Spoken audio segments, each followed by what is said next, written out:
¿Qué es el Esperanto? Parte 2. Breve historia sobre el auge de una lengua planificada. En el capítulo anterior tratamos y explicamos en torno a la historia y origen de la lengua internacional Esperanto. Y si no lo has visto, ¿qué estás esperando? El link está en la descripción. Para los demás, vamos a comenzar. Pero antes de hablar sobre el auge del Esperanto, es necesario hablar sobre lo que lo llevó justo a ese auge, el nacionalismo por un lado y el internacionalismo por otro.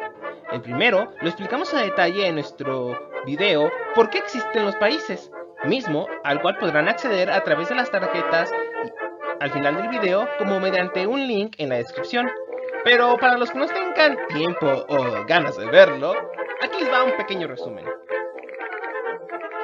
A finales del siglo XVIII y durante casi todo el siglo XIX, se comenzaron a formar lo que hoy conocemos como Estado-Nación, un fenómeno que no había existido hasta entonces y que se caracterizaba por la idea de crear un sentimiento de unidad en torno a una figura esencial, la nación o la patria, para lo cual se utilizaban instrumentos como himnos, banderas bonitas, libros de historia nacional y en algunos casos se trataba de homogeneizar la lengua de los hablantes de dicha nación, a fin de que todos se acoplaran al nuevo sistema.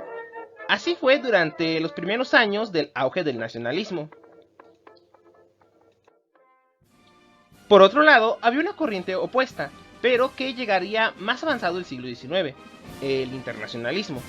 Una idea anarquista que surgió en parte gracias al movimiento obrero, como a inventos tales como la máquina de vapor, el ferrocarril y los viajes transatlánticos y transpacíficos, que se habían hecho mucho más rápidos y baratos, hecho que facilitaba la entrada y salida de gente, así como de las ideas, dentro del continente europeo, con mayor facilidad.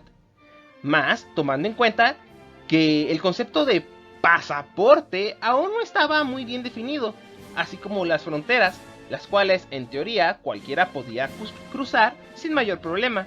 La idea de un mundo globalizado e interconectado comenzaba a aflorar en las mentes de muchos, y si bien esto no llegaría hasta prácticamente un siglo después, de momento lo más cercano para ellos era el invento del Dr. Zamenhof, el Esperanto.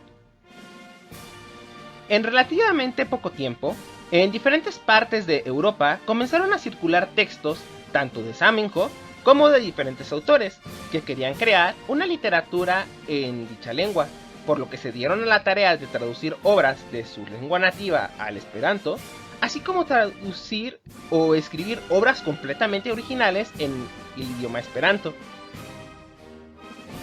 Inclusive, llegaron a ser una especie de directorio o adresaro, a través del cual era posible contactar a los ahora conocidos como esperantistas, quienes trataban de difundir el idioma a toda costa. En el siguiente mapa, construido a partir de las direcciones del adresaro o directorio de esperantistas, creado por un servidor a partir de dichos datos y sus coordenadas geográficas, podemos apreciar cómo el Esperanto había llegado hasta diferentes partes del globo, aunque este principalmente se encontraba dentro del espacio europeo.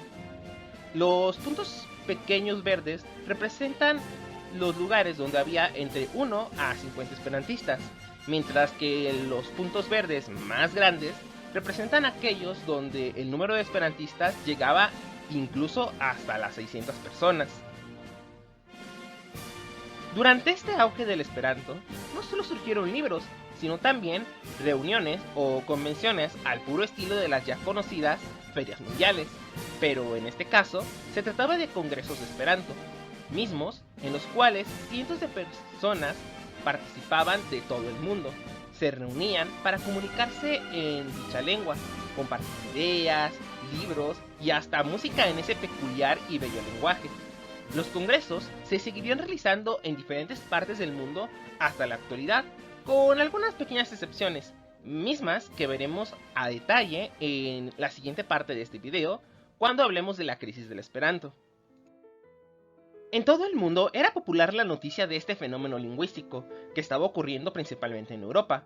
Por un lado, había mucha gente esperanzada en que este proyecto, a diferencia del Volapük, sí lograra el éxito, lo que motivó a los esperantistas a dedicar secciones específicas a este tema en periódicos de sus localidades para el aprendizaje de la lengua o para difundir noticias en torno a ello. Uno de esos casos, por ejemplo, fue en México el Minero Mexicano, que ya desde 1903 tenía una sección dedicada exclusivamente al aprendizaje de esta lengua y hablar noticias al respecto, hecho que después imitarían otros periódicos del país como El Abogado Cristiano Ilustrado, El Imparcial, El Tiempo, entre otros, que muchos, al menos una u otra vez a la semana, o incluso una vez al mes, publicaban alguna noticia al respecto del Esperanto. Por su parte, y regresando a Europa, pasaba algo similar. Periódicos y revistas solían dedicar espacios para el aprendizaje del idioma, pero los esperantistas quisieron ir un paso más allá y crearon también ellos sus propios periódicos dedicados específicamente a esperantistas, dado que la obra entera se encontraba en ese idioma. A su vez, había propaganda a través de imágenes que invitaba a la gente a estudiar y aprender el nuevo lenguaje, que parecía que sería todo un éxito. Gracias a los directorios esperantistas, fue posible también crear sociedades que, si bien utilizaban el esperanto como lengua para comunicarse, no necesariamente estaban dedicados a la difusión del idioma. Sociedades científicas, religiosas, artísticas, culturales, etc. Lo que logró afianzar el esperanto dentro de comunidades específicas. Incluso, el fundador del movimiento Scout, Sir Robert Baden-Powell, invitaba a los niños a aprender en uno de sus libros el Esperanto como una lengua secreta para comunicarse entre ellos. Pero no solo personalidades como Baden-Powell promulgaban a favor del Esperanto. Incluso personalidades de la literatura como Julio Verne o León Tolstoy hablaban sobre cómo el Esperanto era lo máximo y lo intentaban hacer aún más atractivo dentro de sus tierras. Los esperantistas tenían a su vez sus propias celebridades como Zamenhof, Grabowski, Edmond Privat, Felician Menil, Eugenio Nanti y muchos otros más. Al mismo tiempo, los esperantistas empezaron a crear su propia ideología, que propugnaba sobre la esperanza y la paz y la concordia entre las naciones a través del diálogo. ¡Ay, qué lindos! Lástima que luego llegarían las guerras mundiales del siglo XX y todo sería el demonio. Pero bueno, crearon su propia bandera, himno y toda la cosa. Realmente parecía que todo esto del esperanto y el esperantismo iba en serio. Pero si todo estaba saliendo tan bien, ¿qué demonios salió mal? ¿Acaso los esperantistas se dividieron entre ellos e intentaron reformar el esperanto al puro estilo de Lutero causando un cisma? ¿Acaso se descubrió que todo era un malvado plan de los judíos para conquistar el mundo? ¿Acaso la gente simplemente se aburrió del tema como cualquier meme de internet? ¿O tal vez los mataron a todos?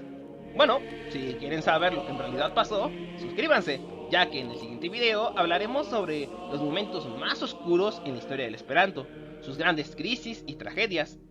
Pero por hoy sería todo. Gracias por ver el video.